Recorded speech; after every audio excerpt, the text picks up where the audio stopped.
É notório que algumas entrevistas que Vossa Excelência concedeu suscitou uma série de comentários controversos, e seria importante nós aproveitarmos essa oportunidade para esclarecermos determinadas questões que ainda pairam sobre dúvidas, não só nós da comissão, mas certamente aos brasileiros e às brasileiras. Bem, rapidamente, em alguns pronunciamentos que Vossa Excelência tem feito pelo Brasil, o senhor tem utilizado-se muito da expressão mais Brasil e menos Brasília. Essa afirmação, se não bem explicada, pode ter muitos significados diferentes, vamos dizer assim.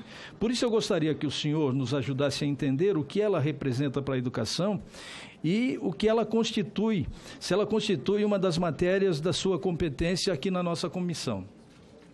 Parece-me que esse lema já está em vigor há muito tempo no campo educacional, uma vez que as maiores responsabilidades da educação básica são assumidas pelos estados e pelos municípios. Por isso pergunto, primeiro, é possível interpretar esse lema como uma intenção política de maior descentralização das políticas educacionais? Letra B. É possível reduzir o peso de Brasília, ou melhor, reduzir o peso de Brasília significaria passar para os estados e municípios tais responsabilidades? Ou seria passar para os estados e municípios mais recursos? Acho que é um tema importante que merece uma reflexão de todos nós. Segunda pergunta, sobre o financiamento da educação no Brasil, eu pergunto a Vossa Excelência. Letra A.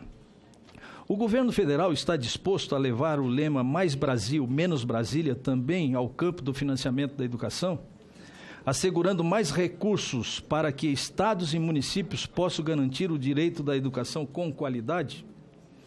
Letra B.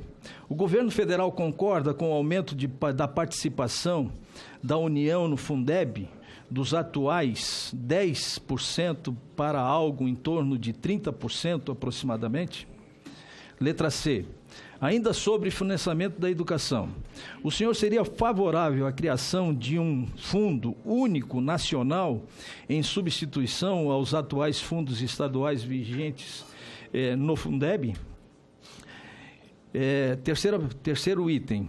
O Plano Nacional de Educação, aprovado pelo Congresso Nacional após amplos debates, enfrenta dificuldades na sua implementação, que podem ser constatadas nos documentos publicados pelos órgãos responsáveis por sua avaliação, entre eles o Instituto Nacional de Estudo e Pesquisas Educacionais, Anísio Teixeira.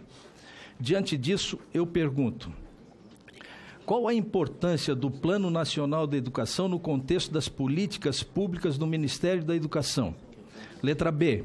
Dentre as metas do Plano Nacional de Educação, quais são aquelas que o MEC considera prioritária e nas quais pretende investir maiores esforços políticos, financeiros e também técnicos? Item 4. As pastas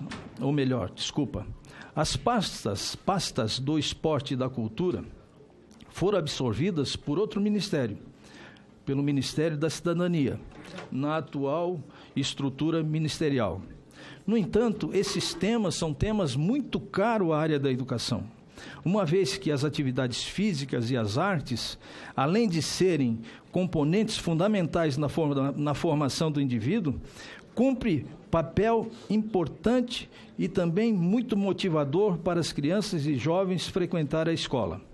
Diante disso, eu pergunto, como o MEC pretende atuar para promover o desporto educacional? Letra B. Podemos esperar proposta no sentido de melhorar a infraestrutura das escolas para a prática da educação física, como, por exemplo, construção de quadras esportivas, ginásios de esportes e outros equipamentos esportivos? Item 5. A estratégia 6.4 do Plano Nacional de Educação prevê a articulação da escola com os diferentes espaços educativos, culturais e esportivos, e com equipamentos públicos como centros comunitários, bibliotecas, praças, parques, museus, teatros, cinema e até planetários. Diante disso, eu pergunto, o MEC tem ou terá alguma iniciativa para iniciar essa articulação? Item 6. Estes são apenas alguns dos depoimentos, senhor ministro, que agora esquenta um pouquinho, mas como já é de seu conhecimento, dos leitores da revista Veja, sobre o qual foram publicados no dia 13 de fevereiro agora deste ano. E tem um que diz o seguinte: o senhor José Carlos Medina de Carvalho, de Santos, São Paulo, ele diz que é lamentável a declaração do senhor, que é ministro do atual governo, sobre os brasileiros que viajam, e que o senhor deveria, nessas circunstâncias, pedir desculpa à nação brasileira. Quer dizer, é um item que é conhecido, é recorrente, todos nós conhecemos, mas é um item que merece uma reflexão em cima e para que a gente possa ter efetivamente uma posição de Vossa Excelência. Item B.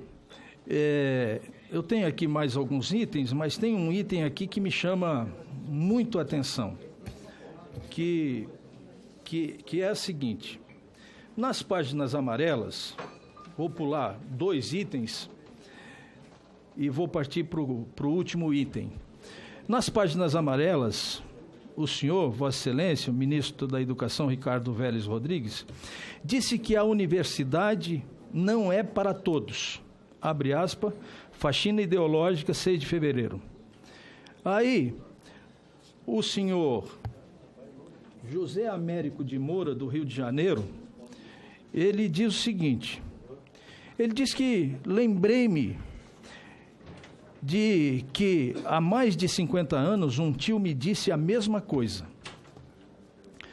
Aquilo foi uma morte na minha vida. Pobre não poderia fazer uma faculdade. E eu acreditei, dizia ele. Quando meu filho terminou o ensino fundamental, eu o orientei a fazer um curso técnico e ele foi aprovado para estudar mecânica. Meu filho teve a ousadia de me contestar e dizer que ele não queria ser técnico, ele queria ser médico. E sua mãe também tinha um sonho de que ele fosse médico. Aí diz o senhor José Américo de Moura que entrou em parafuso, mas eles me convenceram de que isso era possível e minha convicção caiu por água abaixo. Hoje meu filho é um grande médico e minha filha é uma excelente enfermeira. Ela, que já me deu uma neta e que está com 15 anos, volta nesse semestre à universidade para cursar medicina.